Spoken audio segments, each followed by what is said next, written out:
안녕하세요. 사연에 빠지다의 DJ 민영입니다. 오늘도 첫 번째 사연 시작하기 전에 구독과 좋아요 버튼 눌러주시고요. 그럼 오늘의 사연 함께 시작해 볼게요. 안녕하세요. 저는 60대 중반의 여성입니다. 저는 강남 한복판에서 남편과 함께 20년째 한우 정육식당을 운영하고 있습니다. 그리고 슬아에 딸이 둘이 있는데요. 첫째 딸은 결혼해서 아이도 하나 낳고 잘 살고 있고요. 제 둘째 딸이 몇 년 전에 결혼을 하겠다고 어떤 남자를 데려왔더라고요.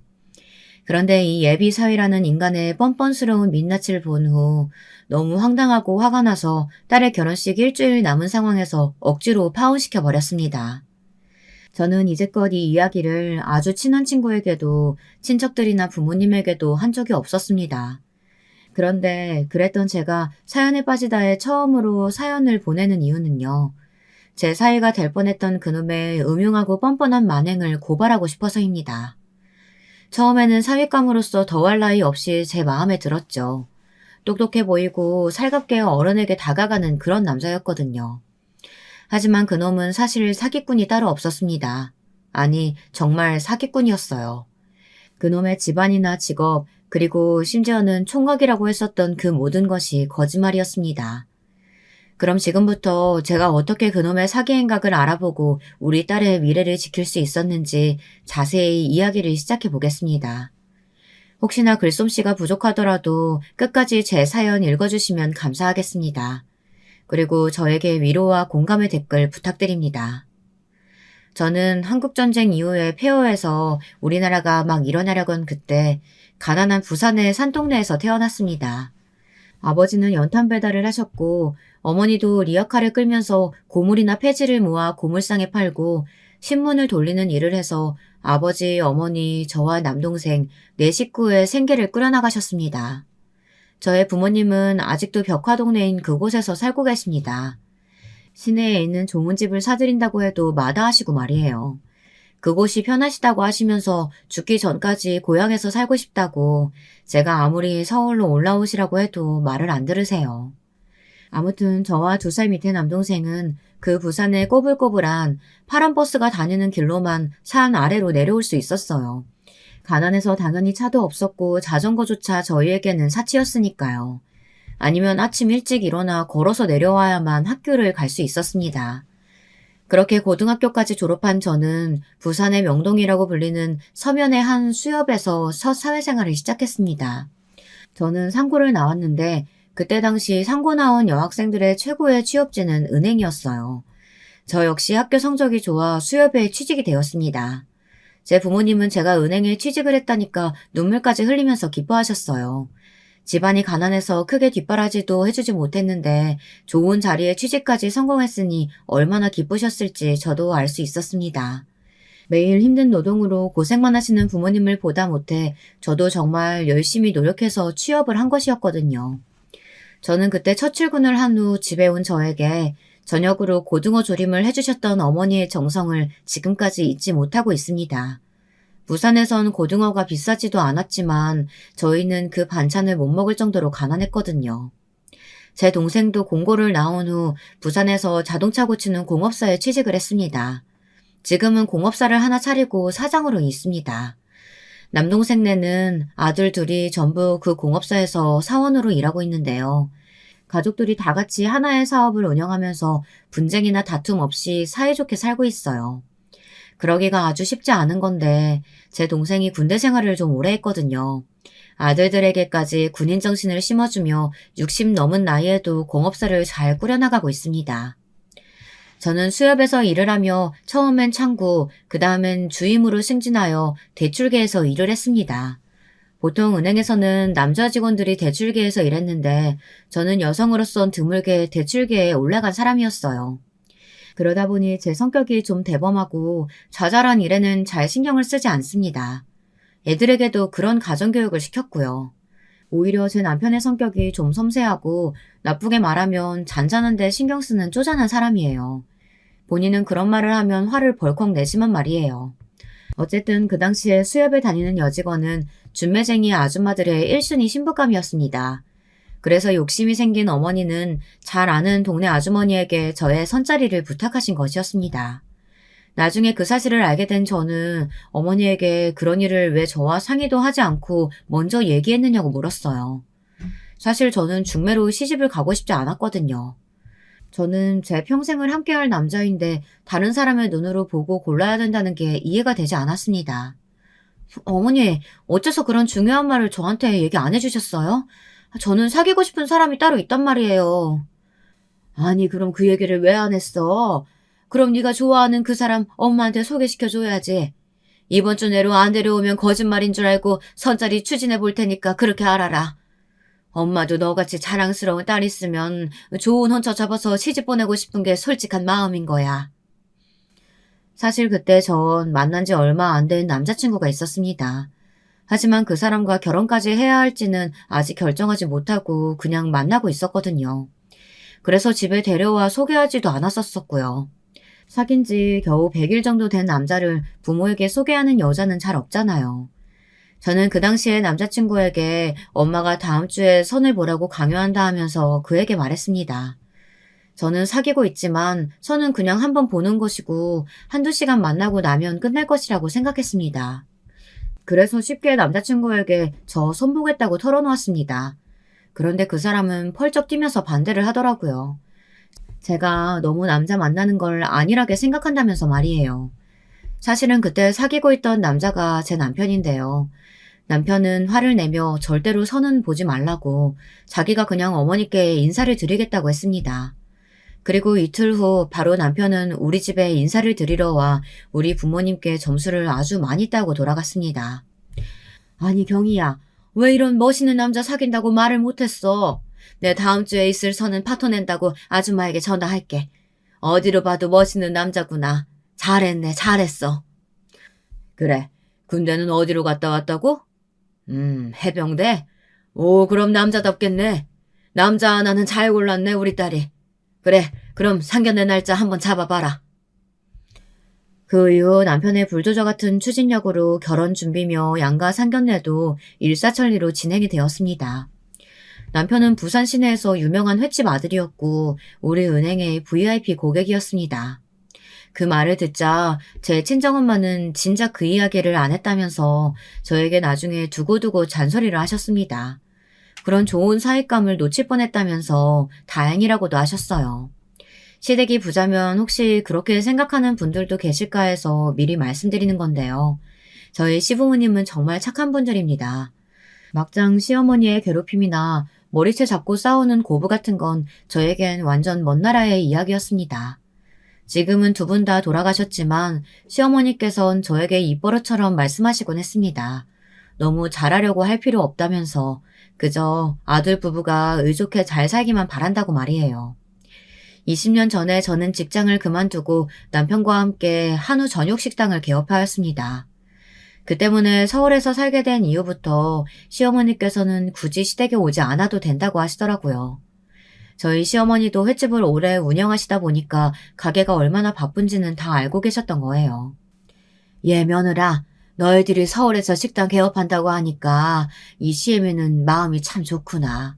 앞으로 바쁘고 명절에도 쉴 수 없을 텐데 집에 꼭 오지 않아도 돼. 식당은 명절에도 장사가 잘 되잖아. 앞으로 열심히 일해서 돈 많이 벌어라. 어머니, 그래도 명절 당일에는 시댁에 와야죠. 며느리 된 도리로 어떻게 그래요. 어머니, 아버님께 인사는 드리고 갈게요. 저는 사장이 되었지만 서빙이나 주방을 모두 직원들에게 맡기지는 않았습니다. 홀이 바쁘면 홀에 가서 서빙도 하고 주방이 바쁘면 주방에서 고기를 썰거나 반찬을 만들기도 했습니다. 그래서 겉으로 봐서는 제가 사장인지 그 식당에서 일하는 종업원인지 알 수 없는 상황이 오기도 합니다. 실제로 많은 손님들이 저를 일하는 사람으로 착각하고 막대했다가 나중에 미안하다고 사과를 한 적도 많이 있었습니다. 게다가 부부가 모두 식당에 매달려 있다 보니까 제 딸들은 중학교 때부터 집에서 저녁을 먹어본 적이 없었어요. 항상 우리 가게에 와서 먹거나 밖에서 사 먹었어야 했죠. 그런 부분은 우리 딸들에게 아직도 미안하기는 합니다. 처음에 남편은 정육식당을 부산에서 운영하자고 했습니다. 하지만 저는 저만의 가게를 서울 한복판에 제일 장사 잘 되는 곳에서 운영하고 싶었습니다. 그래야 제가 목표한 돈을 많이 번다는 목적을 하루라도 빨리 달성할 수 있을 것 같았습니다. 그리고 처음에는 오시는 손님들에게 무조건 조금이라도 서비스를 주며 단골 장사에 박차를 가했습니다. 처음엔 조금 손해본다고 생각할 수도 있지만 우리 집 고기 맛을 한 번 본 사람들은 두 번, 세 번은 물론이고 3대가 같이 오시는 단골까지 있거든요. 그런 단골 손님들을 붙잡아야 했어요. 그 덕분에 저는 단골 장사로만 3년이 지나자 식당 투자금을 모두 뽑아낼 수 있었고 순수한 흑자를 기록했습니다. 그리고 10년이 지나자 저의 식당 점포를 제 소유로 가질 수 있었죠. 매달 내던 임대료가 없어지니 오히려 돈을 모으기가 더 쉬워지더라고요.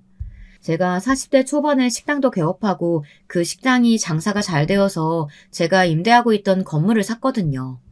그리고 강남대로 사거리에 있는 제 식당 건물은 처음 샀을 때보다 거의 10배가 올라 있었습니다. 그렇게 되다 보니 남편도 저도 이제는 딱 은퇴를 하고 싶다는 생각이 들더라고요.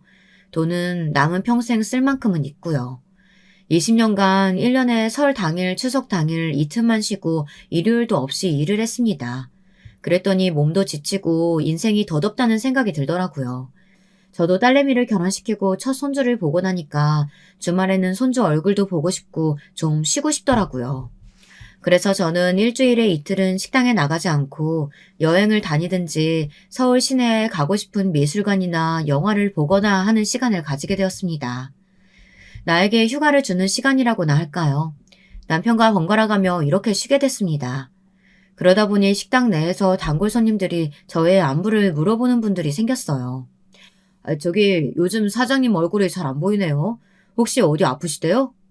아니에요. 우리 사장님 일주일에 이틀 쉬는데 오늘 쉬는 날이라서 그래요. 아픈데 전혀 없으세요. 요즘은 제 첫째 딸과 사위도 주말에는 식당에 와서 아르바이트를 하고 간답니다. 제 손자를 봐주고 딸이 대신 주방에서 일을 하고요. 사위도 불판이나 숯도 테이블에 배달하고는 합니다. 제 첫째 사위는 광화문에 있는 증권회사에 다니는데요. 주말에는 쉬기 때문에 저희 집에 와서 매주 저녁을 먹고 간답니다. 처음에는 우리 딸이 주말에라도 밥 안 하고 쉬게 하고 싶은 마음에 불러서 공짜로 소고기를 먹여주었지만 어느 날 제 사위가 그러더라고요. 아무것도 안 하고 밥만 얻어먹고 가는 것 같아 바쁘신데 죄송해서 주말엔 안 오겠다고요. 그래서 제가 사위에게 말했습니다. 그렇게 미안하면 먹은 만큼 일을 하고 가면 되는 거 아니냐고 말이죠. 딸과 사위는 그런 생각은 해본 적도 없었나 봐요.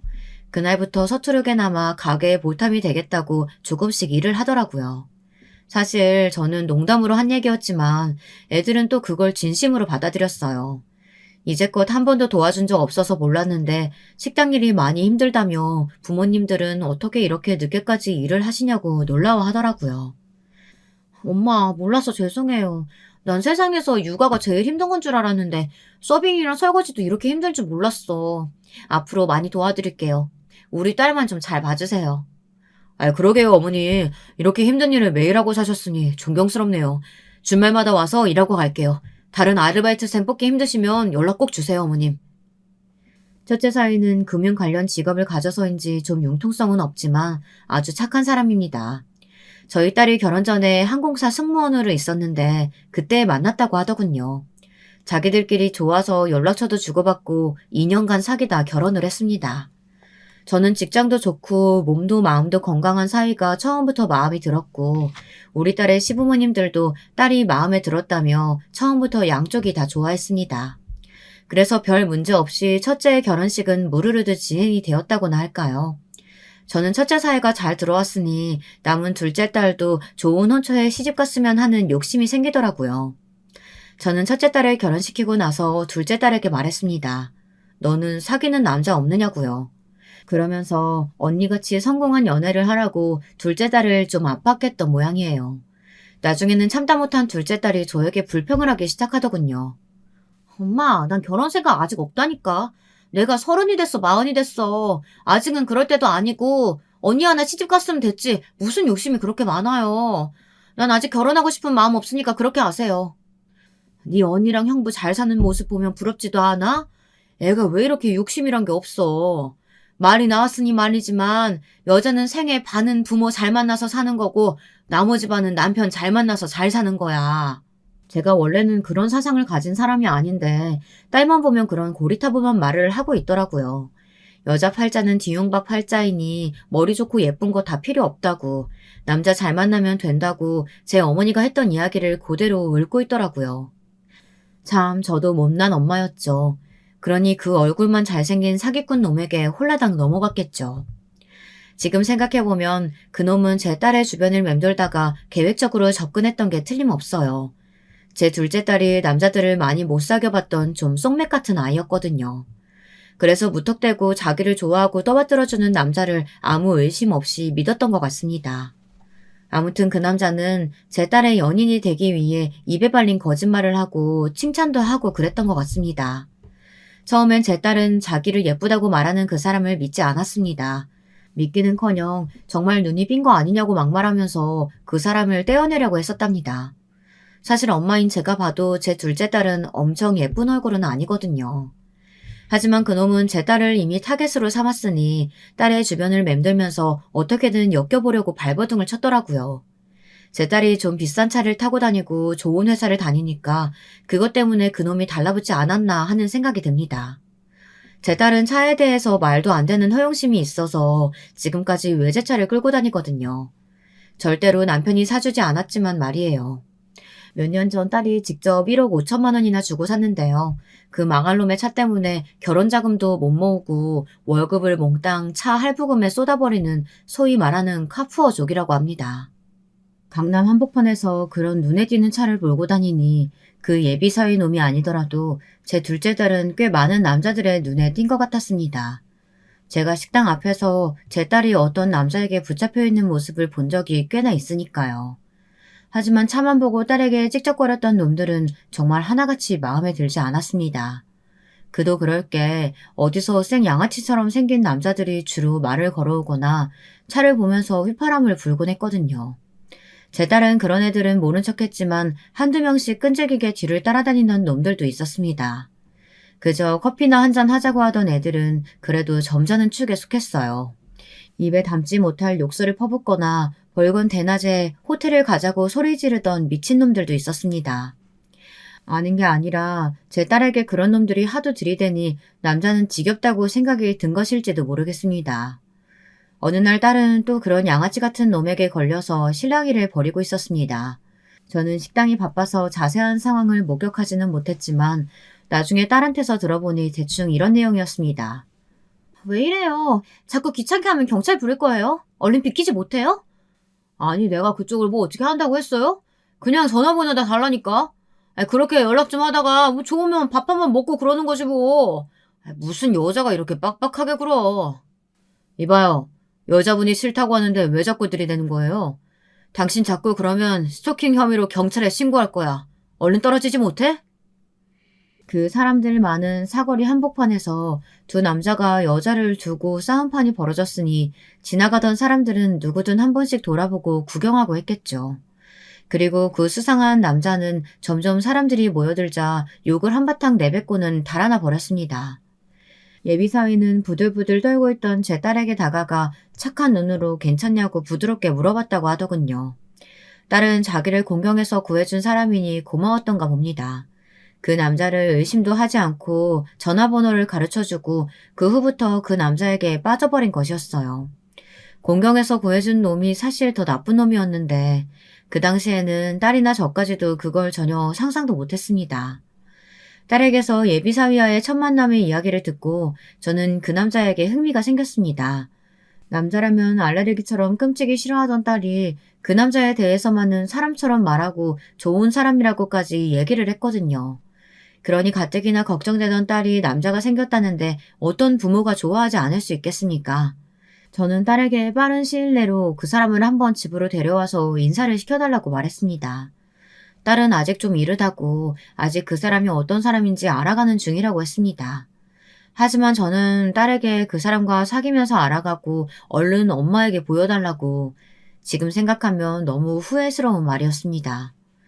결혼을 하려면 적어도 사계절은 지내보고 하라는 말이 있는데 그 말이 맞다는 걸 저는 이번 사건을 겪으면서 알게 되었습니다.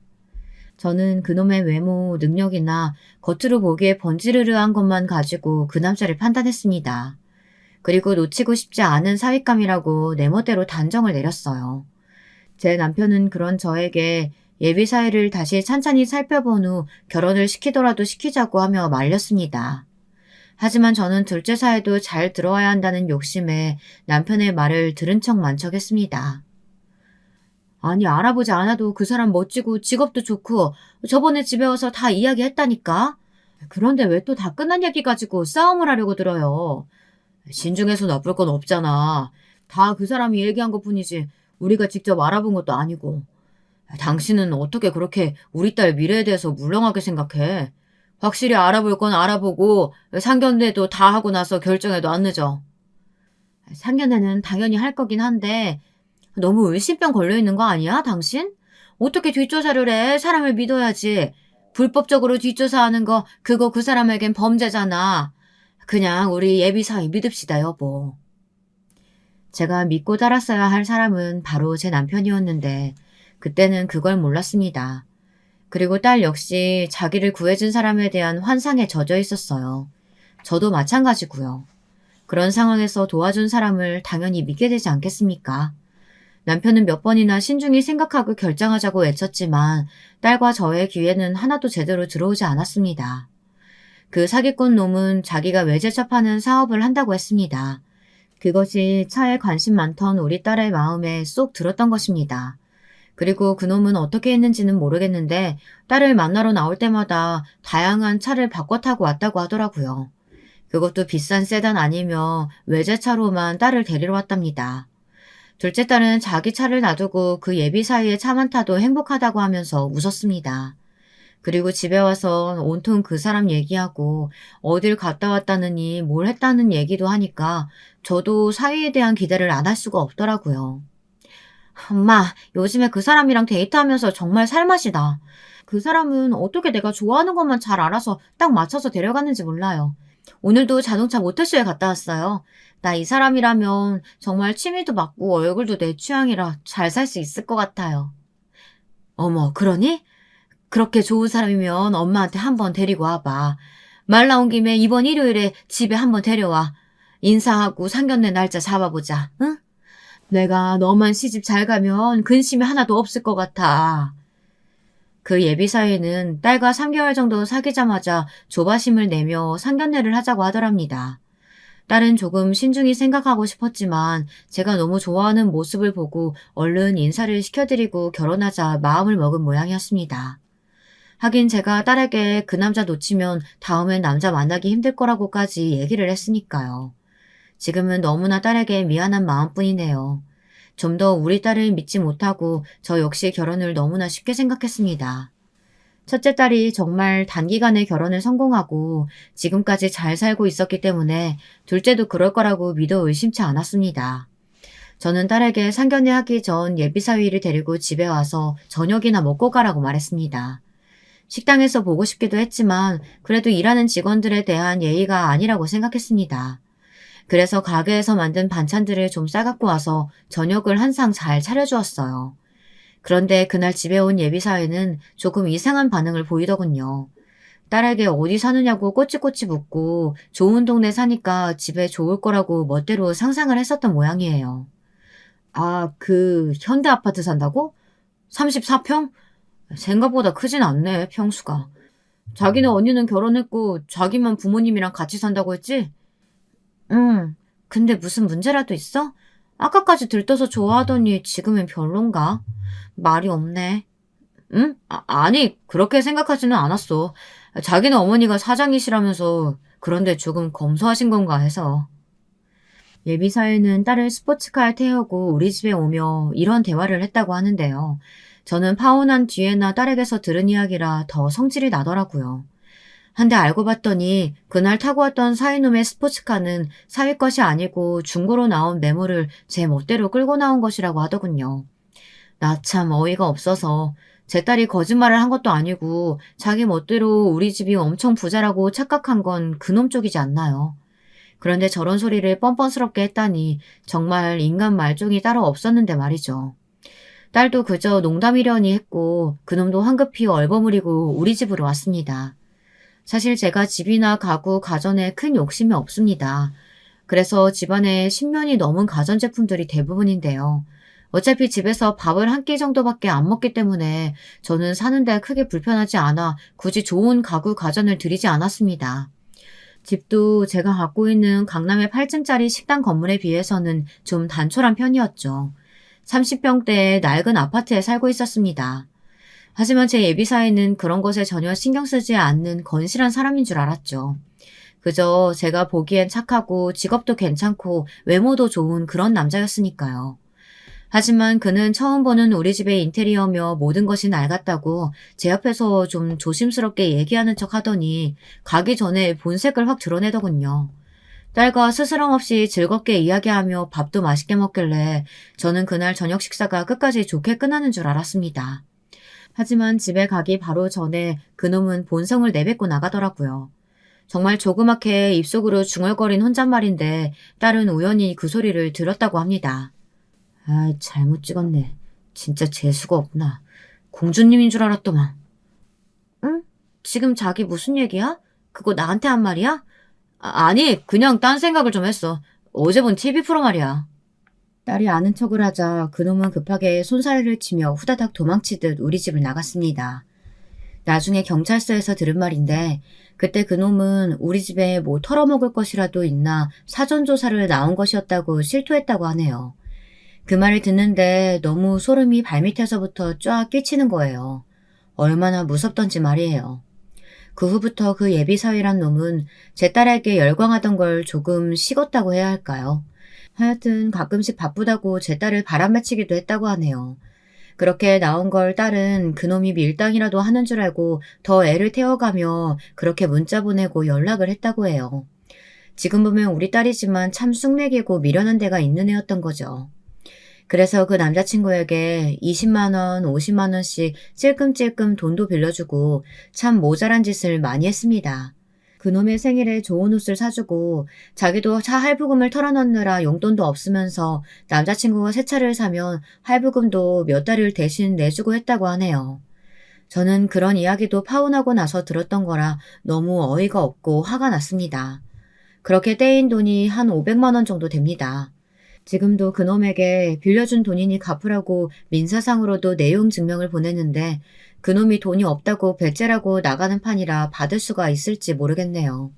그놈이 우리 집에 와서 인사를 드리고 저녁도 먹고 간 후 한 달이 지나자 딸은 상견례를 하기로 했다며 삼성동에 있는 호텔에서 오후 2시에 만나기로 했다고 하더라고요.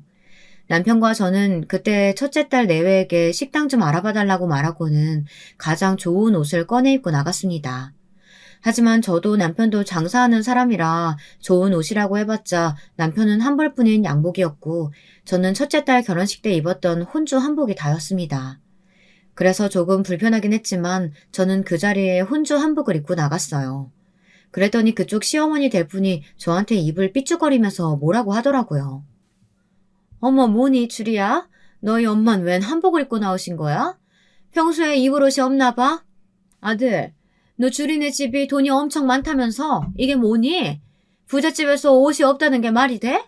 너 뭘 잘못한 거 아니야? 네? 아니, 안 싸돈 지금 무슨 말씀 하시는 거예요? 아니, 제 말이 틀린 건 아니잖아요. 평소에 뭐 입고 나오실 옷이 없어서 그런 촌스러운 한복을 입고 나오냐고요. 누가 상견례 자리에 한복을 입어요? 당신은 무슨 무례한 말이야 그게. 아이고 사부인 죄송합니다. 우리 마누라가 말을 좀 거칠게 했나 봅니다. 제가 대신 사과드릴게요. 너그럽게 봐주세요 사돈.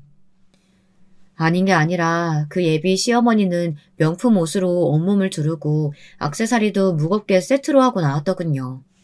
참 아들이 누굴 닮아서 그렇게 허영심이 심한지 알 것 같더라고요. 그 예비사위는 저에게 고개를 숙이긴 했지만 하나도 미안한 기색은 없었습니다. 저는 그저 상견례 자리를 넘기기만 하면 되겠다 생각하고 그때부터 말을 아꼈습니다. 저도 사위 집안이 부자인 줄 알았고 인간인지라 딸이 너무 가난한 시댁에 시집가서 고생하는 꼴은 보고 싶지가 않았거든요. 그래서 충분히 물어볼 수도 있는 질문이다 하고 생각하기로 했습니다. 비록 기분이 좋지는 않았지만 말이에요. 한데 그 시어머니 될 여자는 어찌나 수다스럽던지 저는 1시간 가까이 일방적으로 듣기만 해서 귀에서 피가 날 정도였습니다.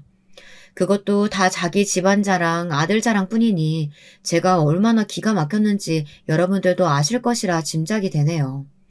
저는 그날 먹은 음식들이 뭐였는지 하나도 생각이 안 날 정도로 앞에서 침 튀겨가며 떠들어대던 딸의 예비 시어머니를 견뎌내야 했습니다. 저도 말을 안 하는 편은 아니었지만 그 여자 앞에서는 그냥 입 다물고 조용히 있는 게 낫겠다 싶을 정도였습니다.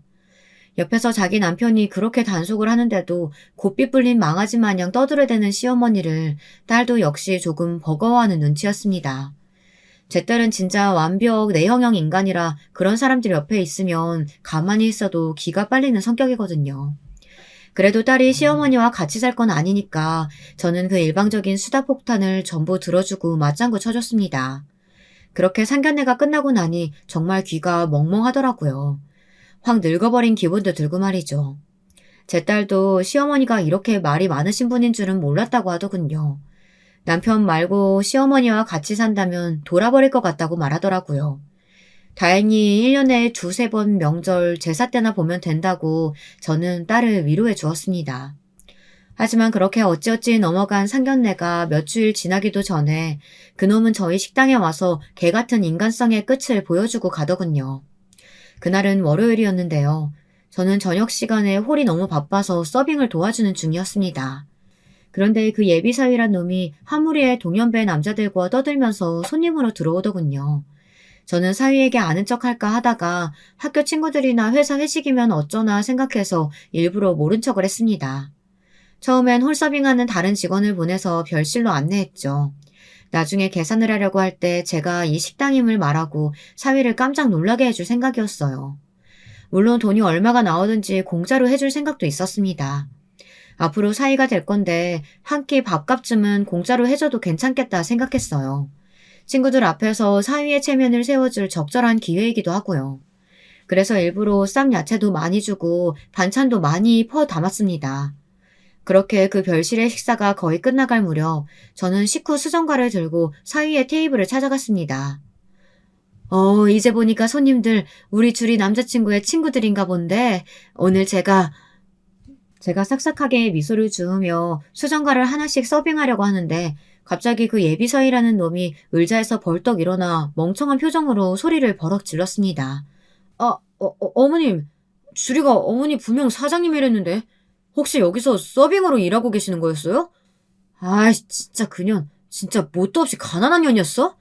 난 또 정말 부잣집 딸인 줄 알았는데. 아줌마, 나 아줌마 딸 주리랑 결혼 안 해. 내가 주리한테 얼마나 공을 들였는데 아줌마가 여기서 서빙 직원으로 일하고 있는 거 알았으면 애초에 당신 딸 같은 여자 만나지도 않았어. 고깃값 공짜라고 장모님이 쏜다고 말하려고 했던 저는 놀라서 눈을 휘둥그레 뜨고 경악해 어깨를 부들부들 떨었습니다.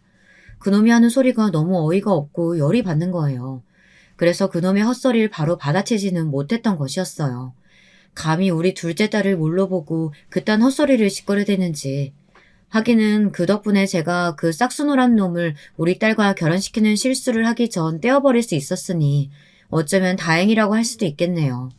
그런데 제가 오래 돌아오지 않자 걱정이 되어 별실에 들어왔던 우리 직원이 그놈이 제게 소리치는 것을 다 듣고 하도 기가 막혀 저 대신 대답을 해주었습니다. 아니 이봐요. 당신 누군데 우리 사장님에게 함부로 말하는 겁니까? 우리 사장님이 여기 이 식당 오너예요. 그리고 이 건물 건물주라고요. 건물주. 뭘 알고 얘기하는 건 맞아요? 됐어 김군. 내가 해결할게. 이봐 너 말이면 다 아는 줄 알아? 저는 머리끝까지 화가 나서 방금 한 말을 주워 담으려고 어버버거리는 그놈의 멱살을 잡고 바닥에 확 패대기 쳤습니다. 그 자리에 있던 사위의 동창 친구놈들은 저놈 저럴 줄 알았다 이렇게 수군대며 팔짱을 끼고 이 사태를 지켜보고 있었습니다. 그놈은 친구들의 앞에서 망신을 단단히 당하게 된 것이었죠. 바닥에 엉덩방아를 찍고 쓰러진 그 예비사위란 놈에게 저는 삿대질을 하며 힘주어 똑똑하게 말했습니다. 야, 이 싸가지 없는 새끼야. 너 우리 주리를 돈으로만 보지? 그러니까 그런 개같은 소리가 거르지도 않고 그냥 터져나오지. 너야말로 잘 들어. 다시는 우리 딸내미한테 찍접대지 마. 이 근처로 얼씬도 하지 말고. 내가 이 8층짜리 건물 건물주거든? 그리고 이 고깃집 20년째 여기서 연매출 10억씩 찍는 식당인 걸 너도 알겠지? 너는 지금 방금 엄청난 봉을 놓친 거거든. 그러니까 혓바닥 조심해. 알았어? 다시 우리 주리 주위에 얼쩡되면 경찰서에 신고할 거야? 얼른 꺼져. 그리고 여기서 먹은 고깃값 50만 원 네가 다 내고 가라. 알겠어? 어머님. 저 지금 정말 말실수한 거예요. 잘못했습니다. 어머니 제발 용서해 주세요. 저 주리 너무 사랑합니다. 주리 없으면 저 못 살아요. 용서해 주세요. 갑자기 마루바닥에 무릎을 꿇고 두 손 모아 싹싹 빌기 시작하는 사이놈의 행태를 보던 친구들은 그놈에게 한 대씩 발길질을 하거나 뒤통수를 치며 가게를 나가버렸습니다. 으이구, 이 병신 새끼. 너는 고딩 때부터 입이 화근이었어. 또 그럴 줄 알았다, 내가. 이 미친 새끼야. 나한테 연락하지 마, 이제. 에휴, 이 병신 찌질이 같은 새끼. 아직도 너 사귀던 여자한테 삥 뜯고 다니면서 살고 있냐? 내가 예저녁에 너랑 연을 끊었어야 하는데 이런 꼴 다 보고 나서 끊으려니까 불쌍하다, 야. 잘 살아라. 내가 돈 줄게. 고깃값에 보태 써라. 이렇게 돈 5만 원 던지고 나가는 친구, 바닥에 침 뱉고 나가는 친구 등등 그날의 사위놈은 동창 모임에서 완전히 매장당하고 말았습니다. 그걸로 저는 사적인 복수를 다할 수 있었고요. 당연히 그놈은 그날의 식대도 계산 못하고 무전 취식으로 경찰에 잡혀 들어갔습니다. 그런데 알고 봤더니 그놈이 제 딸한테만 그런 게 아니고 여러 여자들을 등쳐먹고 다닌 사기꾼 새끼였던 거예요. 제 딸한테 했던 방법으로 다른 여자들도 만나고 다니며 좋은 차로 꼬셔내고 그 차값을 달마다 대신 갚아달라는 식으로 돈을 뜯어냈던 거였습니다. 게다가 그놈은 서류상으로도 유부남이었어요. 경찰에 신고당한 후 신원조회를 하는데 그런 사실도 막 쏟아져 나오더라고요. 저는 정말 머리가 아프더군요. 게다가 진술을 하다 보니 그놈의 사기 한각에 놀아간 다른 피해자들도 쏙쏙 밝혀졌습니다. 저는 이 기가 막히고 어이없는 사실을 딸에게 전화로 알렸습니다. 네 남친이란 놈이 우리 식당에 와서 무전취식을 하려다 걸려서 경찰서에 있다고 말이죠. 딸은 정말 놀랐나 봐요. 이 미친 새끼가 너 유부남이었어? 내가 어떻게 너 같은 새끼한테 속아서 여기까지 왔는지 내가 미친년이지. 아휴, 당장 파혼이야. 너 다음에 감방 가서 나와도 나 마주치지 마라. 다시 만나면 내 손에 죽는다. 경찰서 유치장에 갇힌 채로 눈물을 흘리고 있는 그놈의 뒤통수에 대고 우리 딸은 화난 얼굴로 소리를 질러댔습니다. 그놈의 실체를 제 입으로 듣고 경찰서로 달려왔던 우리 딸은 처음엔 제 말을 믿지 못해 눈으로 직접 확인해봐야겠다고 하더니 실제 초라한 그놈의 면상을 보고 오만 정이 다 떨어졌나 보더라고요. 차라리 잘 됐어요. 아무런 미련 없이 그놈을 우리 딸 인생에서 딱 잘라냈다는 것만 해도 저는 성공한 거라고 생각합니다. 정체가 까발려지다 보니 그놈은 만으로는 물론이고 3살짜리 애까지 있더라고요. 여러분, 세상에 이런 못된 사기꾼 놈이 우리 딸을 속였다니 제가 얼마나 화가 났겠습니까? 저는 정말 잘나가는 변호사를 고용해서 그놈에게 혼인 빙자 사기죄로 무거운 형량을 때려달라고 했습니다. 그뿐만 아니라 민사소송으로 위자료도 받아냈습니다. 하지만 그놈은 능력은 없고 빚만 엄청 가진 놈이라 아직도 위자료는 전행 집행되지 못하고 남아있습니다. 그놈의 부모가 저희 집으로 찾아와 제발 합의해달라고 빌었지만 저는 절대 들어줄 생각이 없습니다.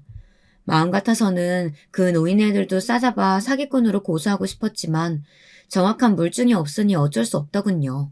그 어처구니 없는 일이 일어난 지 이제 1년이 다 되어서야 사건이 종결되고 그놈은 깜빵으로 들어갔습니다.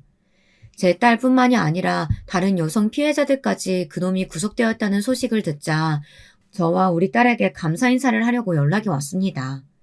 다들 그놈의 꼬리를 잡은 건 정말 다행이라고 생각한다고 하더군요. 그 사기꾼 놈이 안 잡히고 계속 활개를 쳤으면 제 딸 이후로도 줄줄이 피해자가 늘어나지 않았겠습니까?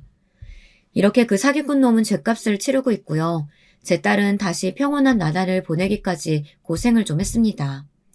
하지만 그놈이 너무 못된 사기꾼 새끼이다 보니 오히려 있기는 편했다고 하더라고요. 제 둘째 딸은 당분간 결혼은 할 생각도 없고 남자들도 만나기 싫다며 회사를 그만두고 호주에 워킹 홀리데이를 갔습니다. 영어 공부도 하고 몸으로 부딪히는 일들을 좀 하고 싶다고 하면서 허락해 달라길래 무조건 가라고 했죠. 저도 그놈의 사기꾼 사건에서 좀 벗어나려고 한동안 일만 열심히 했습니다. 확실히 몸을 움직이니 잡생각이 없어져서 좋더군요.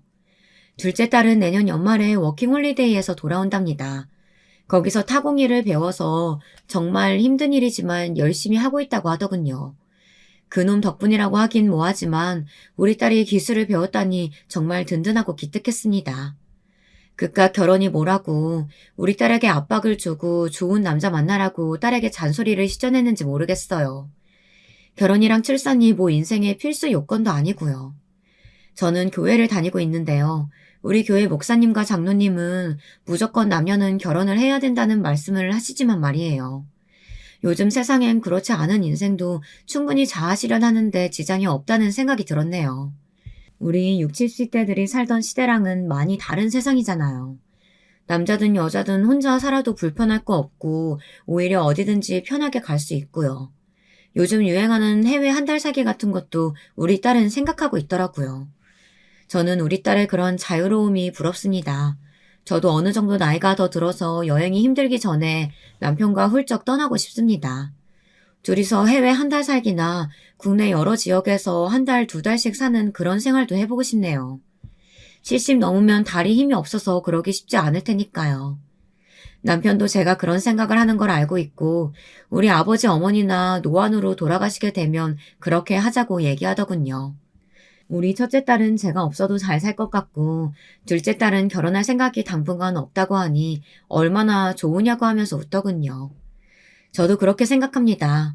애들은 다 키워놨고 남은 건 남편과 을좋게 남은 시간을 싸우지 않고 살아가는 것에 의의를 두려고 합니다. 여러분, 오늘 제 사연은 여기까지입니다. 어떻게 재미있게 들으셨는지 궁금하네요. 제 인생에 일어난 무섭고 황당하고 어이없는 그 사이놈의 사기 행각이 지금은 우리 부부 사이를 더 돈독하게 해주었고 제 고루한 사상도 좀 다른 시각으로 바라보게 되었습니다. 그런 점에서 보면 그 사건이 전화위복이라 할 수도 있다고 생각합니다. 다시는 겪고 싶지 않은 일이긴 하지만 말이죠. 한 번이라도 더 겪었다간 큰일 나겠죠. 여러분들도 제 딸처럼 누가 잘해준다고 무턱대고 의지하거나 빠지지 마시고 전신 바짝 차리시길 바랍니다.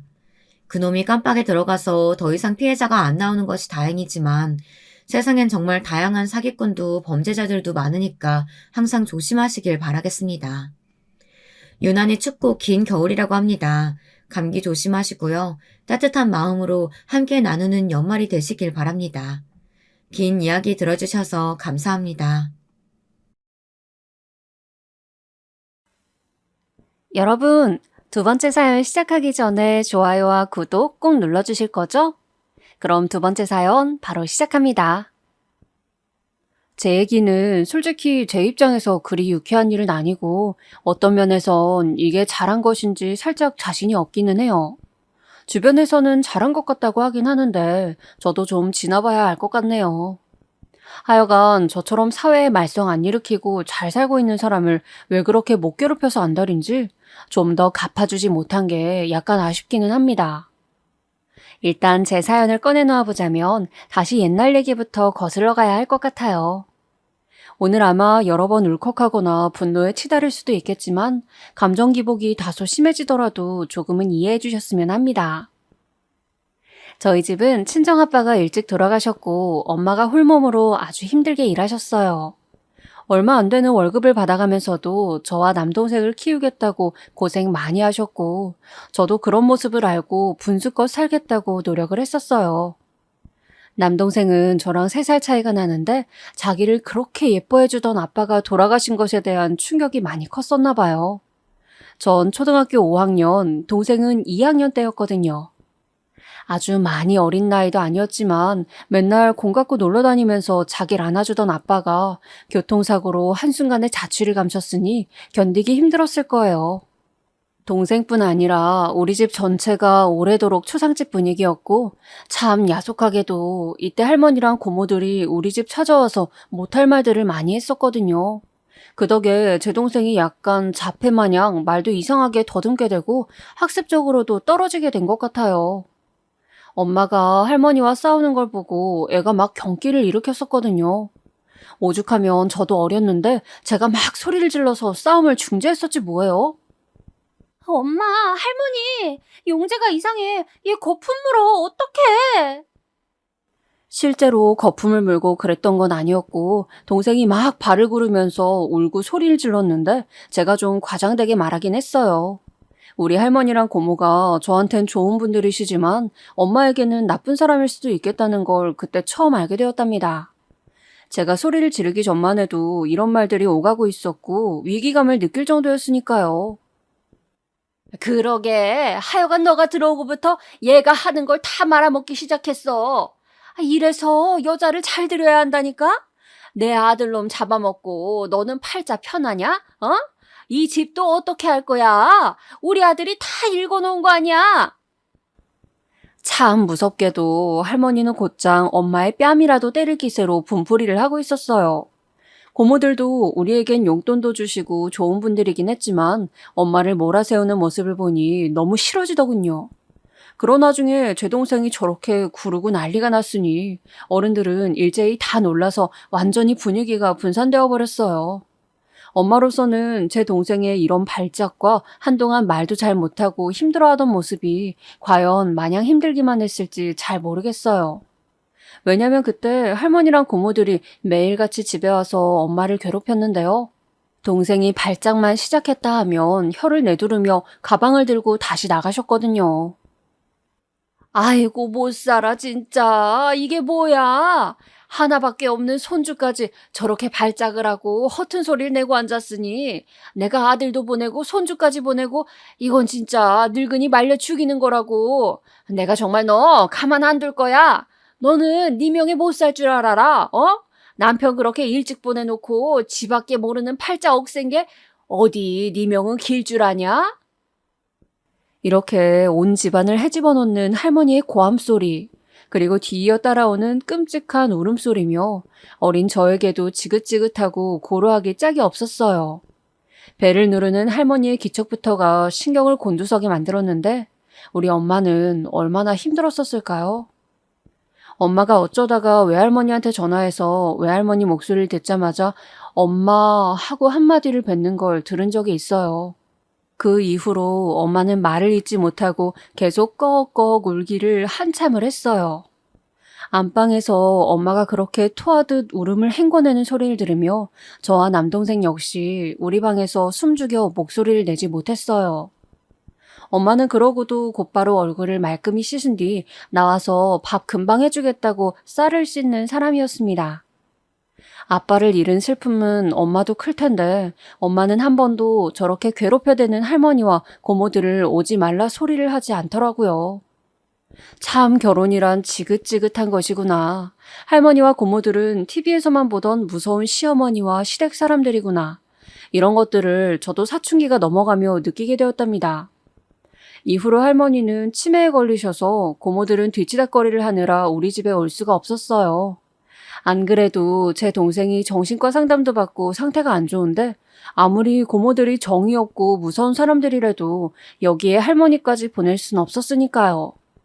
그러니 제가 생각할 때 그 지옥 같은 시집살이와 괴롭힘에 있어 엄마에게 아들인 제 동생의 지병은 어쩌면 차라리 조금은 숨통을 트이게 해주는 것이 아니었을까 싶더군요. 그 덕분에 시댁 식구들이 더 가까이 하지 못했으니까요.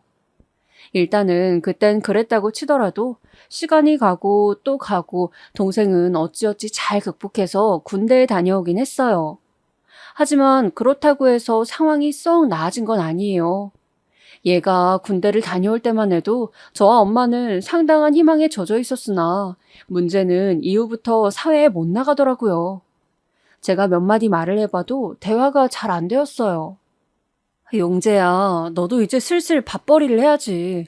너 포토샵이나 이런 것들 좀 하잖아. 그런 것들로 디자인 회사나 이런 거 지원해보면 안 돼? 대학도 나름 나왔고 할 수 있는 게 있잖아, 어?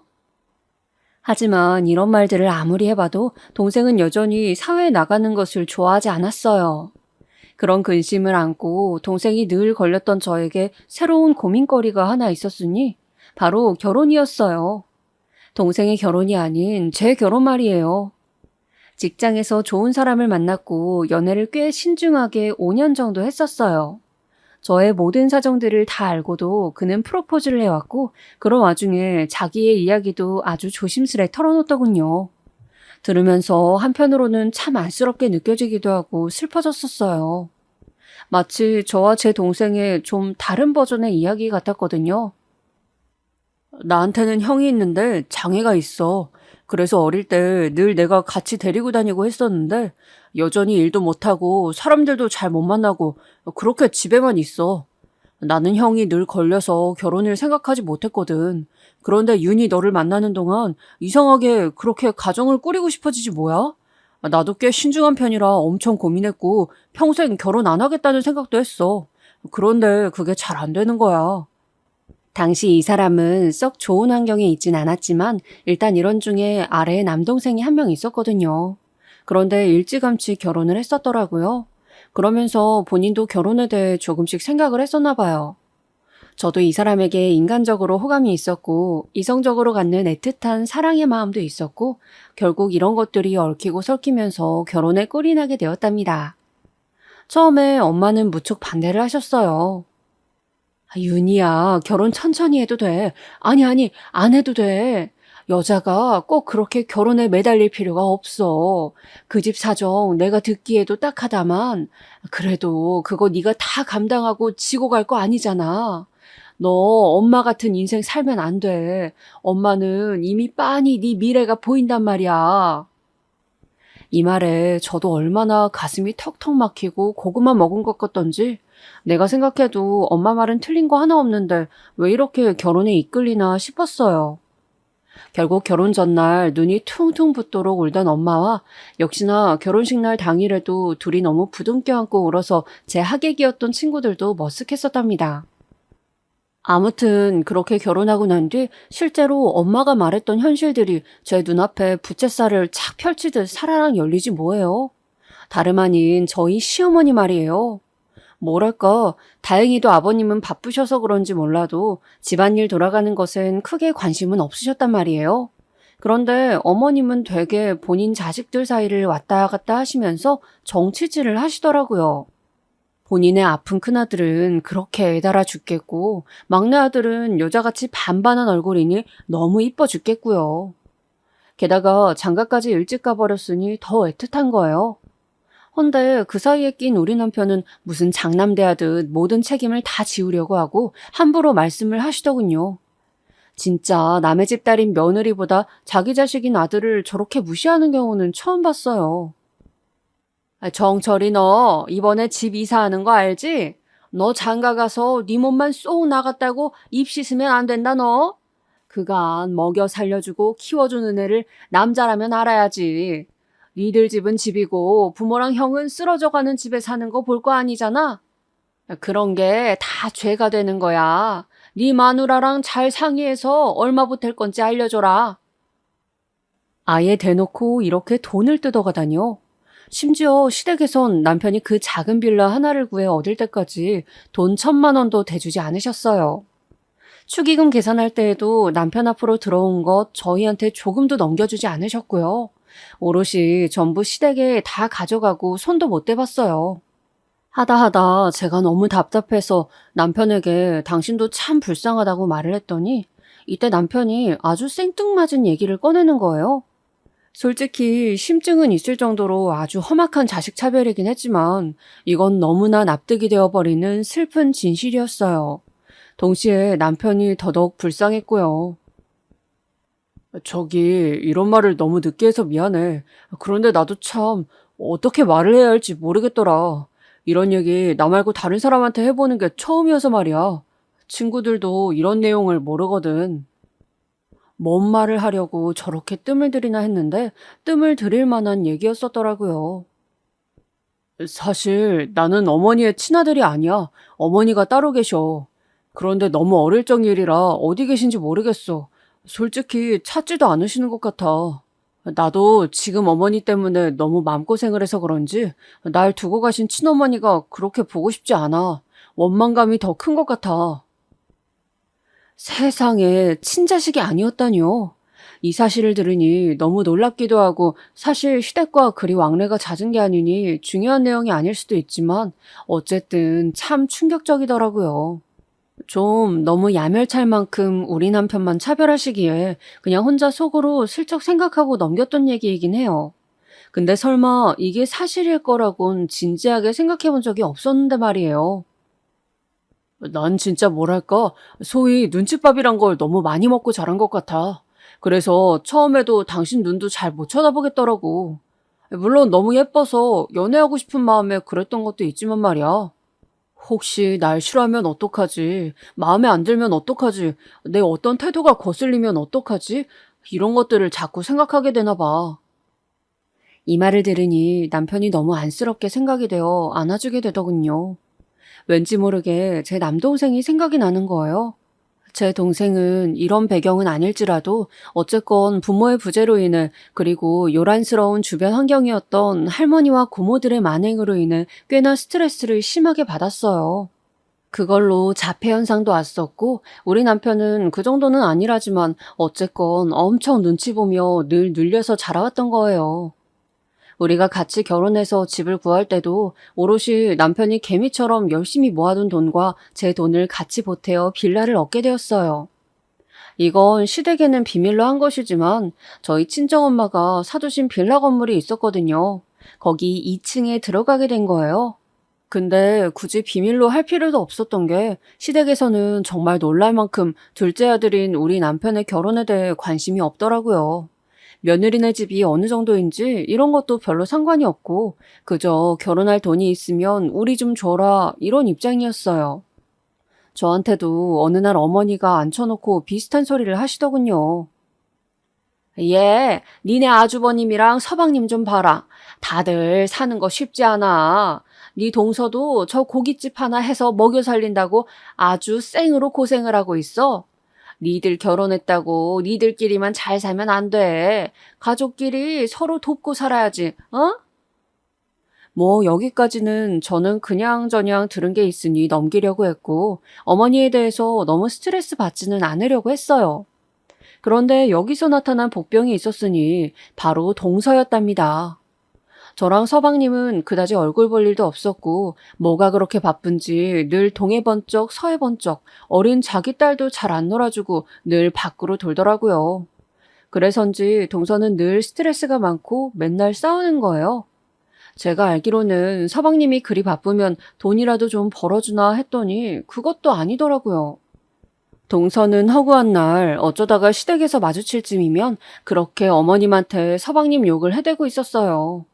어머니는 우리한텐 그렇게 고자세시더니 동서가 친정에서 해준 고깃집으로 자기 아들을 먹여 살리니 아주 넙죽 엎드리시더군요. 어머니, 이 사람 말이에요. 어제 집에 들어왔어요. 어제 집에 들어온 게 왜 문제인 줄 아세요? 그 전날, 전전날 이렇게 내리 외박을 했단 말이에요. 우리 수정이가 뭘 했는 줄 아세요? 아빠는 집에 있었다가 없었다가 하니까 술래잡기를 하는 술래 같대요. 언제 또 집에 올 거냐고 하는데 이게 뭐 말인지 방군지? 어떻게 지 자식한테도 이런 소리를 듣고 살아요, 이놈의 인간은? 저렇게 말을 맵게 버릇없이 해대도 어머니는 그냥 아이고 아이고 곡소리만 하시는 거예요. 똑같이 나오는 레파토리는 아주 제가 2절 3절까지 외울 지경이랍니다. 아이고 이걸 어쩌냐. 내가 다 미안하다. 아가 네가 좀 참아줘라. 불쌍한 애다. 이걸 그렇게 무슨 돌림 노래도 아니고 연신 이어서 하다가 아니면 구간을 바꿔서 계속 반복하시더라고요. 그러니 동서도 한풀이를 실컷 하다가 제풀에 지쳐서 떨어져 나가고 그러면서도 또 이혼은 안 하고 사는 게 희한하더군요. 근데 이거야 뭐 자기 남편이랑 있는 일이고 그 남편을 낳아준 시어머니한테 한탄하는 거니 그렇다 치자고요. 왜 이 불똥이 저한테 튀는 것이며 대체 동서랑 저랑 무슨 연관이 있길래 저를 상무시를 해대는 걸까요? 이 모든 근원은 어머니한테 온 게 틀림이 없는데 전 자신 있게 따질 수가 없더라고요. 어머니는 둘째 아들이 만만하니 둘째 며느리인 저도 아주 길에 잡초만도 못하게 느껴지셨나 봐요. 동서 달랜답시고 상견례 때 잠깐 나눈 저희 집 속사정까지 동서한테 다 해버리셨더라고요. 왜 그런 사적인 얘기까지 동서가 다 알고 나불나불거리는 걸까요? 형님 근데 직장 언제 다시 다니실 거예요? 애기 준비한다고 그만두신 거죠? 근데 뭐 형님 그전에 다니신 회사는 아주버님이랑 같은 곳 아니신가? 급여가 그렇게 높지 않을 텐데 말이에요. 애기 낳고 다시 복귀하기도 힘들 거고 요즘은 애엄마들은 거의 다 마트 계산대로 돌리잖아요. 대체 무슨 말을 하고 싶은 건지 저도 약간 짜증이 나서 이제 너까지 건 내 남편이며 나를 무시하나 싶어 날석에 대답했어요. 동서 왜요? 그야 뭐 제가 알아서 할 일이죠. 복귀할 수도 있고 아닐 수도 있고 정 필요하면 다른 직장 구하면 돼요. 나 그렇게 무능하지 않아요.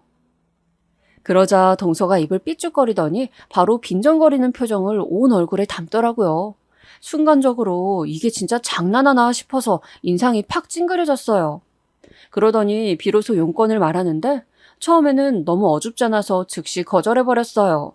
남편이랑 얘기 나누기 전까진 말이에요. 아, 형님, 지금 저희 서빙이랑 이것저것 해주던 이모가 갑자기 그만둬 버렸거든요. 제가 잘해드릴 테니까 같이 좀 도와주시면 안 돼요? 사람 구한다고 여기저기 공고도 내놨고 그렇게 오래 안 걸려요. 딱 한 달만 같이 고생해주시면 돼요. 제가 아쉽지 않게 봉급도 잘 챙겨드릴게요. 네? 듣자마자 아주 반사적으로 저도 모르게 입모양으로 웃기고 있네라는 말을 찌끄리게 되더라고요. 그때 동서야 딴 데 보고 있어서 몰랐겠지만 제가 한 5초 만에 거절하는 바람에 분위기를 파악은 했나 봐요. 계속 슬슬 달래려 들더라고요. 아유, 그러지 마시고요, 형님. 당장 지금 일할 사람이 없어요. 저 우리 가게 애도 데려다 놓고 진짜 팔 빠지는 줄 알았다니까요. 우리 엄마가 고깃집 이거 준비하는 데나 돈 대줬지. 엄마가 와서 도와주지도 못해요. 진짜 사정이 안 좋고 이거 근근히 운영해 나가야 저희도 먹고 산단 말이에요. 형님도 계속 노시면 뭐해요? 돈 좀 벌어두시면 좋잖아요, 네? 이때는 정말 저도 뭔가 지저분한 것을 본 마냥 인상을 확 찌푸리고 됐다며 얘기를 끝내버렸는데요. 다음날 저녁 남편의 얘기를 들으니까 좀 마음이 안 좋아지는 거예요. 나 오늘 처남이랑 농구하고 왔어. 처남 농구 그렇게 좋아하는지 몰랐네. 왜 말을 안 해줬어? 어? 당신 오늘 용재 만났어? 둘이서 언제? 내가 처남한테 연락했지. 이번에 서류 만들다가 필요한 게 있어서 이런 것 좀 해줄 수 있냐고 연락했더니 해준다던데? 그래서 밥 먹고 카페에서 서류도 보고 소화시킬 겸 앞쪽 공원도 같이 갔어. 그런데 근처에 애들이 놀다가 농구공을 어디 찌끄리고 가버린 거야. 내가 공 좀 튀겼더니 처남이 자기도 공 달라고 하더라.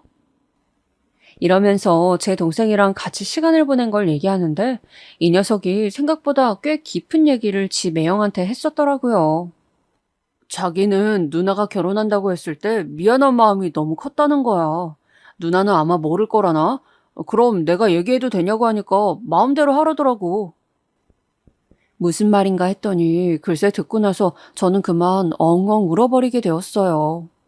우리 엄마의 아들이지만 나한테도 내 아들인 마냥 뭔가 늘 아픈 손가락이었던 내 동생이었거든요. 누나가 맨날 자기만 신경 쓰느라 인생을 허비하는 것 같았대. 같이 살고 있으니까 늘 자기가 짐이 되는 것 같았나 봐. 누나도 결혼했으니 이제 제발 자기 인생 재미있게 살았으면 좋겠다더라고. 얘가 이런 말을 잘하는 애가 아닌데 그런 속 얘기까지 털어놓았더니 심지어 우리 남편과 제 동생은 키도 비슷하고 둘이 상견례 때도 얘기가 잘 통했었어요. 하여간 남편은 제 동생을 이렇게 잘 챙겨줬는데 괜시리 제가 야멸차게 거절해버린 동서의 부탁이 떠오르는 거예요.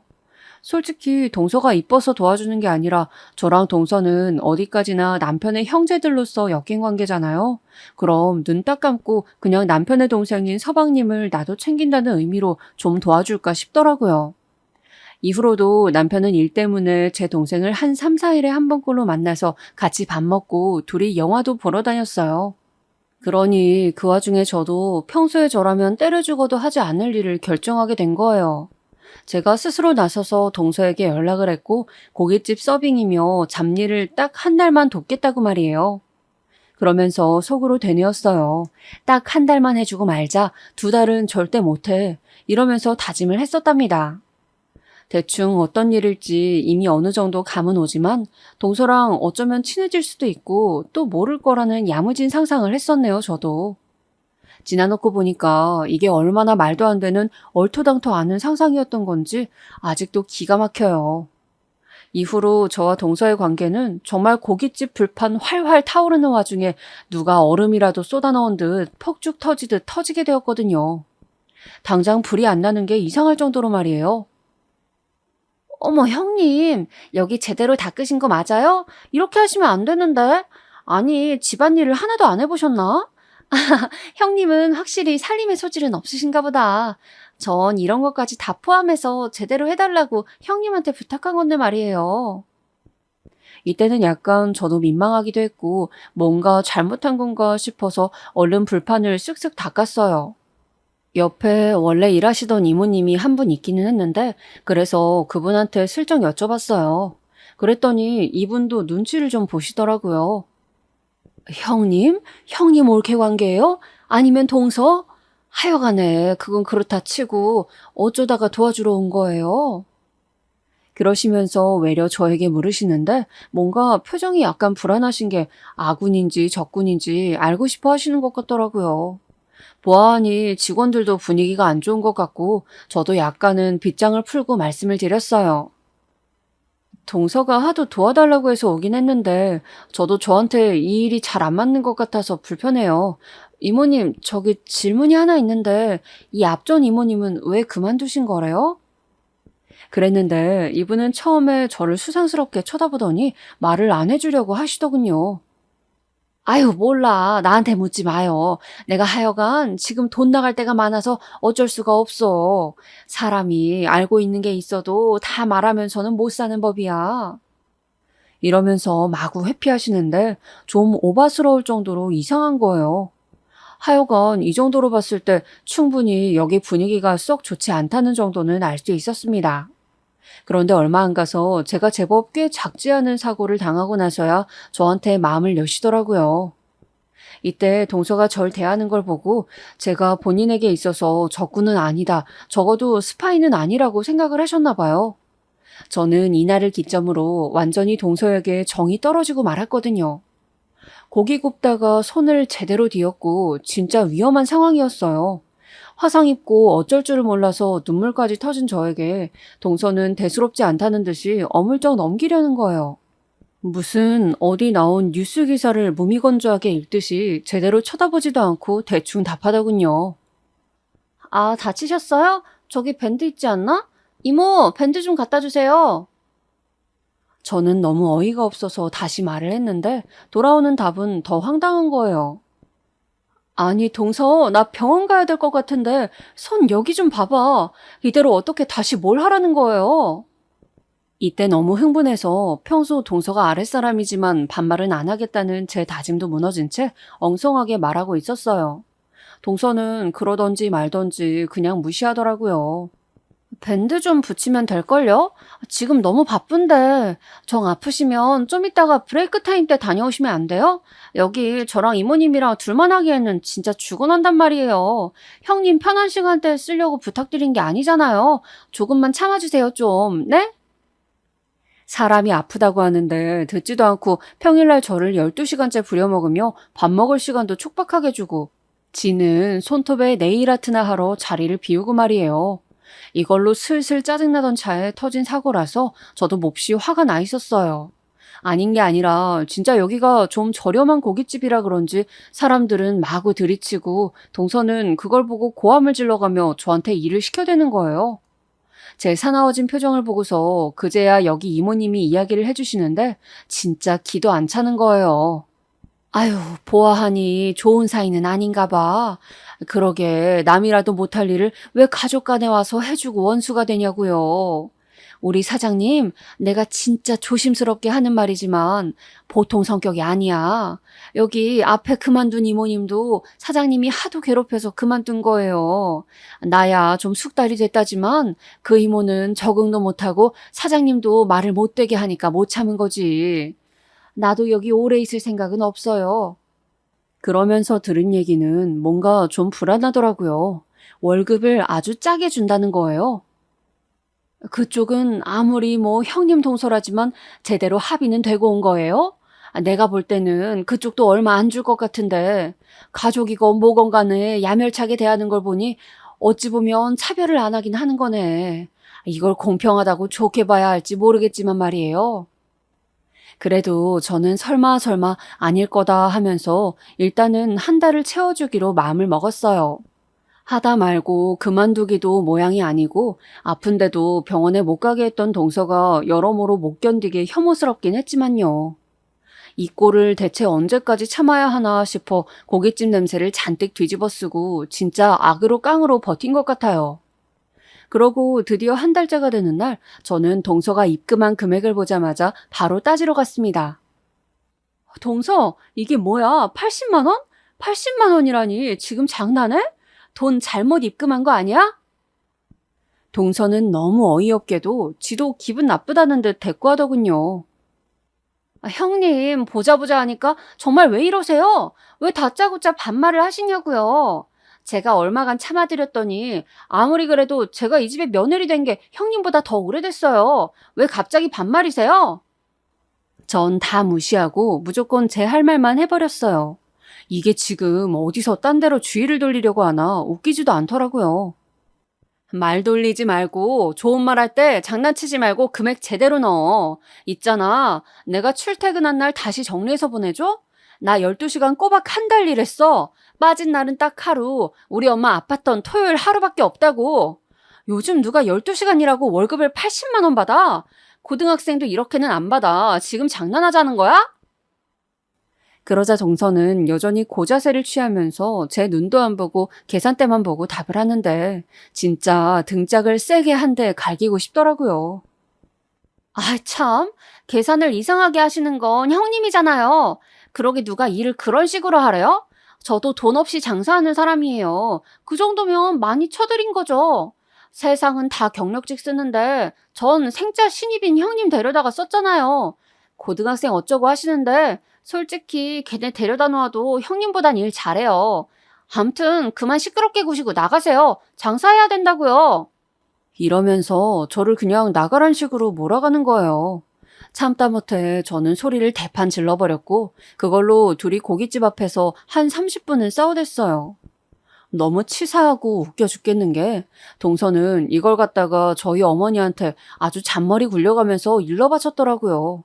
집에 와서 씩씩대고 있는 저에게 곧장 어머니로부터 전화가 걸려왔어요.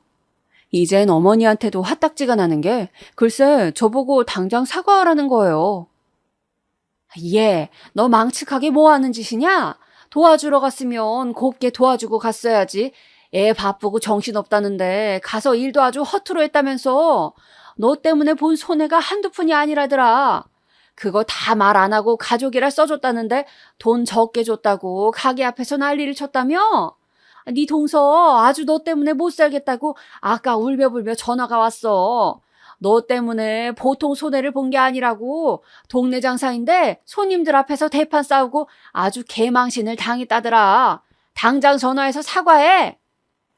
와, 정말 미치고 팔짝 뛰고 환장을 하겠더라고요. 이 일에 대해서 남편에게 말을 했더니 남편도 많이 놀란 모양이었어요. 본인도 평소 자기 동생의 부인인 동서가 자기를 약간 무시하는 듯한 언행을 하는 걸 알고는 있었거든요. 나는 재수 씨가 아니 평소에도 썩 좋게 생각하진 않았지만 당신한테도 그렇게 했단 말이야? 아휴, 내가 한번 전화해서 뭐라고 해야 하나? 이건 나를 무시하는 거야. 분이 풀리질 않네. 남편이 속상해서 머리를 쥐어뜯는 걸 보니 이건 이것대로 또 새롭게 열이 받기 시작하더라고요. 이 사람은 순전히 좋은 의도로 제 동생을 챙겨준 거고 저도 그런 마음으로 남편의 동생 부부를 챙긴 셈이었어요. 물론 일한 거 다 하나하나 따져서 속속들이 빼먹겠다기보다는 일한 만큼의 봉급은 줘야 하는 거잖아요. 도와준다는 의미는 어디까지나 인력으로서 돕겠다는 거였고 거기에 대한 대가는 지불하겠다고 동서 본인도 약속을 했었던 것이고요. 요즘 시급 생각하면 고깃집 알바 12시간 시켜놓고 곧 죽어도 80만 원은 못 줘요. 제가 이 문제로 참을 수가 없어서 다시 동서에게 전화해서 따졌더니 이제는 이게 진짜 완전히 돌아버린 건지 보통 악랄한 애가 아닌 거예요. 저한테도 이따위인데 같이 장사하는 이모들 자기보다 약자인 사람들한테 얼마나 함부로 대했을지 알겠더라고요. 아, 진짜 왜 이렇게 사람 귀찮게 해요, 형님? 전화 그만 작작하라고요. 나 당신 전화 안 받아. 이제 시댁이고 뭐고 당신 때문에 다 역 같아서 얼굴 안 본다고. 상백수로 집에서 쳐놀고 있다는 거 써줬더니 고마운 줄은 몰라. 동생도 등신 같아서 집에서 백수로 논다더니 아주 쌍으로 집안이 평생 놀고 빌어먹을 팔자인가 보네. 여기서 저는 확 꼭지가 돌아버린 거예요. 제 동생 얘기가 여기서 대체 왜 나오는 거죠? 그리고 이런 류의 험담을 누가 했길래 동서는 저 따위로 알고 답하는 거냐고요. 동서 지금 뭐라고 했어? 내 동생 얘기한 거야? 지금 정신 나갔어? 아, 시끄러워요. 그럼 그쪽 동생이지 뭐긴 뭐야. 따질 거면 어머님한테 따지던지. 끊어요. 이러면서 전화를 확 끊는데 정말 쫓아가서 머리채를 잡고 싶은 심정이었어요. 이쯤 되면 대상이 어머니인지 동서인지도 저도 잘 분간이 안 되더라고요. 제가 누구를 이렇게 왕창 혼내주고 싶은지 말이에요. 이때 너무 열이 오르고 남편에겐 더 얘기해봤자 해소도 안 되고 속만 상할 것 같아서 엄마에게 말을 했어요. 엄마도 하다하다 이런 생난리는 처음 들어보셨는지 기막혀 하시더라고요. 야, 내가 살며 들어본 얘기 중 제일 기가 막히다. 어디서 그런 물건을 동서라고 얻었어? 너, 네 신랑 그러지 말고 그 집에서 나오라고 해. 친가족이었으면 나는 진즉 이혼시켰어. 좋은 말 할 때 그 집이랑 의절하라고 해. 그리고 그 동서인가 뭔가 개 끌어내서 무릎 꿇려 사과받으라고. 엄마, 그게 말이 쉬워? 쟤 보통이 아니야. 우리 신랑 의절이고 뭐고 둘째치고 나도 쟤한테 사과받고 싶어. 분해서 잠을 못 자겠다고. 근데 동서 쟤가 진짜 보통 악질 같은 애가 아니라니까. 지보다 만만해 보이면 아주 죽을 때까지 물어뜯고 안 놔주는 애라고. 쟤한테 사과받으려면 나도 팔이건 어디건 제대로 물릴 각오 해야 돼. 평소 애지간한 분쟁에 섞이길 싫어했던 제가 어쩌다가 이렇게 독해져서 잔뜩 화가 올라 있는지 참 어이가 없더라고요. 순간순간 동서가 했던 말, 그 한 달간의 시간 동안 밀착해서 저를 쪼던 걸 생각하면 몇 번이나 쫓아가서 따진다 해도 부족했어요. 근데 엄한 인간 때문에 이러다가 저만 심각하게 화병 걸릴 것 같더라고요. 게다가 사람이 건드릴 게 따로 있지 가족을 건드려요? 평소 어머니도 얼마나 제 친정에 대해서 뒤에다 대놓고 동서한테 뒷담을 했으면 동서가 아예 대놓고 제 앞에서 우리 가족을 욕받겠어요? 내 동생을 가지고 저 따위로 비과대고 백순이 등신이니 말을 한 건 전 참을 수가 없었어요. 그런데 애지간한 방법으로는 도저히 동서를 연맥일 방법을 못 찾겠더라고요. 하지만 사람은 누구나 어딘가에서 방법을 찾고 제 경우에는 이게 시기적으로 그리고 당시 엄마의 이런저런 타이밍상 맞아떨어지긴 했던 것 같아요. 그게 아니라도 나중에 어떻게든 악을 쓰고 방법을 찾기는 했겠지만 여러모로 엄마 덕에 시기가 빨라졌답니다. 다름 아닌 엄마가 이전부터 눈여겨봐두던 건물이 있었거든요. 근데 그쪽이랑 계약이 잘 안 되어서 엄마가 여러모로 속상해하시던 판에 저희 시댁 부근에 있는 도로변 건물들도 좀 보고 계셨어요. 사실 그렇다고 해봤자 엄청나게 큰 건물은 아닌 거로 엄마가 노후며 이것저것 계획해서 짜둔 것과 적당히 맞아떨어지긴 하더군요. 이후로는 흥정도 필요하고 여러모로 머리를 굴릴 필요가 있었지만 말이에요. 저는 이쪽으로는 생각을 안 해봤는데 불현듯 갑자기 엄마가 먼저 말씀을 꺼내오셔서 너무 놀랐어요. 윤희야, 우리 거기 건물 사야겠다. 내가 보니까 거기 전망이 지금은 그럭저럭이어도 이후로 나쁘지 않아. 이참에 사버려. 마음이야 저도 어서 물먹이고 싶은 생각이 컸지만 아무리 말이 그렇대도 엄마의 일정 재산이 걸려있고 여러모로 신중해야 하잖아요. 그래서 저도 생각만 하고 있던 차에 엄마가 몇 번을 같이 알아보러 다니자고 하시니 함께 움직이게 되었답니다. 그런데 의외로 그 건물을 선택하는 수단이 썩 나쁘지는 않은 거예요. 결국 그렇게 해서 알아보던 차에 우리는 비밀리에 그 고깃집 건물주를 만나보게 되었어요. 엄마야, 이쪽 부동산들은 워낙 다 섭렵하고 계신 거로 그리 어렵지 않게 자세한 정보들을 들어보게 되었어요. 저도 중간중간 거기서 일할 때 동서가 푸념하던 소리들도 들었었고 말이에요. 근데 진짜 안에서 새는 바가지가 밖에서도 샌다고 동서는 어딜 가나 이미지가 안 좋더군요. 건물주 아줌마가 보기에도 영 아니었나 봐요. 아, 그 새댁. 하긴 이제 새댁도 아니지. 결혼한 지 좀 되지 않았나? 하여간 거기 친정엄마가 아주 쌈딱이야. 내가 그거 못 이겨가지고 몇 번을 끌려다녔어. 우리야 이번에 딸내 이사 갈 일도 있고 따로 크게 돈 들어갈 일 있어서 넘길 생각이긴 한데 하여간 이러나 저러나 그 고깃집이랑은 계약 연장 안 하고 싶더라고.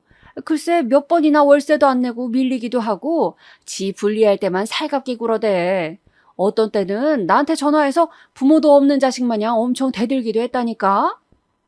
듣자 하니 정말 최악인 게 1층 고깃집을 쓰는 동서는 그 바로 2층인 2층 사무실이랑도 짜고서 건물주를 몰아몰아 속이려고 했던 적이 있었나 봐요. 주차 공간도 지들 멋대로 쓰고 고깃집도 지저분하게 써가지고 벌레들도 많아지고 그 방역도 그대로 건물주한테 돌리고 엉망진창이더라고요. 꼴에 또 여기서 장사 좀 했다고 고정 손님들 있다고 아주 박박 악을 쓰더라고. 뒷단에는 연장이 아주 당연한 건 줄 아나 봐. 누가 보면 이 건물 지 건 줄 알겠더라고. 이쯤 되니 엄마랑 저는 더 결심이 확고해졌고 비밀리에 건물을 구입하기에 이르렀어요. 동선에 역시 계약 연장 얘기를 당연한 듯 알고 굳이 꺼내지도 않았고 주인도 건물 팔까 말까 고민 중이던 차이고 서로 괘씸해하는 차라 얘기는 안 나왔었나 봐요. 그런 사이에 저와 우리 엄마가 껴서 이 건물을 사게 된 거고요. 사실 이렇게 사서 넘어가게 되기까지도 한 반년 넘게 진행되긴 했는데 그 사이 동서는 주제에 인테리어도 좀 했더라고요. 집단에는 당연히 재연장하면서 해먹을 생각이 있으니 그런 계획을 깜찍하게 세운 걸 거예요. 저도 간간히 어머니를 통해 들려오는 동서 소식은 들었고 당연히 저의 건물 구입 계획은 얘기하지 않았었답니다. 어쨌건 동선에는 인테리어를 얼추 마쳤고 저는 엄마를 모시고 드디어 당당하게 그 망할 고깃집에 방문했어요. 남편에게도 가타부타 설명하지 않았었기 때문에 이 모든 일이 진행되고 나서야 남편은 알게 되었답니다. 듣고 너무 얼얼했는지 몇 번이나 되묻더라고요. 당신이? 아니, 장모님이? 아니, 어떻게 그 건물을 사? 장모님, 여기 빌라 이 건물만 갖고 계시는 거 아니었어? 그만한 돈이 있으신 분이었어? 우리 남편도 엄마의 재산을 그 정도로만 알고 있었지 이 이상은 알 길이 없었을 거예요. 저도 정확히 알지 못하고 엄마는 맨날 절약하고 아끼고 살아야 된다면서 말씀을 잘 하진 않으시거든요. 그렇지만 어디 나오는 정보나 부동산 관련된 정보는 늘 빼곡하게 보고 알고 계시는 편이고 관심도 많이 보이셨거든요. 힘겹게 집을 일으키게 된 것은 엄마의 재테크도 무시 못하는 능력이었던 것 같아요. 하여간 그렇게 해서 우리는 동서를 찾아갔고 그토록 하고 싶었지만 마음에 담아두었던 바로 그 말을 하게 되었답니다. 동서, 계약 기간 끝나면 나가줘. 이 건물 우리 거거든. 우리가 연장할 생각 없으면 안 하는 거야. 무슨 말인지 알아듣지? 다른 데 알아봐. 동서는 상황 파악이 빠르게 돌아가는 인간이라 미친 듯이 놀란 표정을 지으면서도 이게 헛소리는 아니라는 걸 알았나 봐요. 꽥꽥 소리를 지를 줄 알았더니 곧장 말을 바꾸면서 요리조리 틈을 보며 계속 저와 엄마를 연신 살피더군요. 저기 무슨 말씀이신지. 저는 이미 인테리어도 다시 끝냈고요. 연장한다는 건 이미 공공연하게 우리끼리 알고 있던 사실이에요. 혹시 얘기를 못 들으신 건가요? 제가 뭐라고 말하려는 찰나에 엄마가 나서시더라고요. 다 들었으니까 하는 말이에요. 그거 들어봤자 무슨 소용이 있는데? 그건 그쪽 얘기지.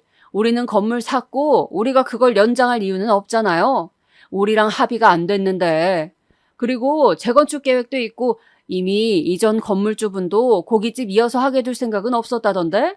월세도 몇 달씩 밀렸었고 건물도 지저분하게 썼다면서요. 그런 내용까지 들어놓고 연장은 못하지. 그쪽이라면 연장할 맛 나겠어요? 그러다 동서는 뭔가 잘못되고 있다 싶었는지 인테리어 본전 얘기하면서 계속 바락바락 들이밀더라고요. 아니, 이게 뭔 소린지 모르겠네? 형님, 말 좀 해봐요. 우리 인테리어 하는 거 형님은 알고 있었잖아요. 그쵸? 알아요, 몰라요? 어머니가 말 안 했어? 이게 어느 면전에다 대고 이렇게 반말을 섞는지 모르겠더라고요. 심지어 우리 친정엄마가 옆에 있는데 말이에요. 뭐라는 거야? 내가 알면 뭐가 달라지는데? 알아도 난 해줄 생각이 없다니까? 잔말 말고 계약 기간 끝나면 다 복구해놓고 나가. 무슨 연장이야, 연장은? 연장 같은 소리하고 앉아있네? 꿈도 꾸지 마! 동서는 내내 이글거리는 눈으로 저를 노려보더니 이게 보통 상황이 아니란 걸 온몸으로 깨달았나 봐요. 정말 졸렬하게도 강약 약강인 인간이라 더 이상 말을 못 꺼내고 이만 갈면서 어깨를 들썩거리더군요. 이 뒷얘기는 웃기지도 않는 게 글쎄 어머니가 전화해서 또 심파극을 짜시더라고요. 와중에 이도저도 없는 미운 둘째 아들이 어디서 돈 있는 며느리를 물어왔나 싶었는지 말투도 싹 달라지셨어요. 예, 그러지 말고 네 동선에 좀 봐줘라. 가족끼리 좋은 게 뭐야? 너무 그렇게 야박하게 용돈이니 뭐니 그 가게 연장도 꼭 그럴 필요는 없잖니. 네가 화가 많이 났다는 건 알겠다. 듣자 하니 쟤도 그러더라고. 자기가 형님을 서운하게 한 것 같다고 말이야. 뭐 때문에 그렇게 화가 났는지 모르겠다만 그러지 말고 좀 봐줘라, 어? 저는 이 말에 동서보다 어머니한테 더한 화를 쏟아내게 되더군요. 생각해보면 동서도 미친 듯이 싫지만 이 모든 논쟁에 기반을 깔아준 건 어머니니까요. 어머니, 진짜 웃기지 좀 마세요. 저 진짜 지금 엄청 참고 있는데 더 불지르시는 거예요? 어머니가 동서한테 제 친정동생 험담하셨죠? 등신이네, 백수네. 그 소리 정말 순진하게 동서 혼자 한 생각 맞아요? 둘이서 얼마나 저를 뒤에서 씹어댔으면 동서가 제 면전에서 그딴 소리를 해요? 지금 똑바로 말하세요. 어머니가 그렇게 욕하신 거예요? 아니면 동서 혼자 그런 거예요? 동서가 그런 거면 동서만 머리채를 잡을 것이고 어머니가 제 동생 욕하신 거면 우리 엄마 가만 안 있겠대요. 지금 빨리 똑바로 말하세요. 네? 이 말에 어머니는 지금 현재까지 한 통의 연락도 없다는 게 믿어지시나요?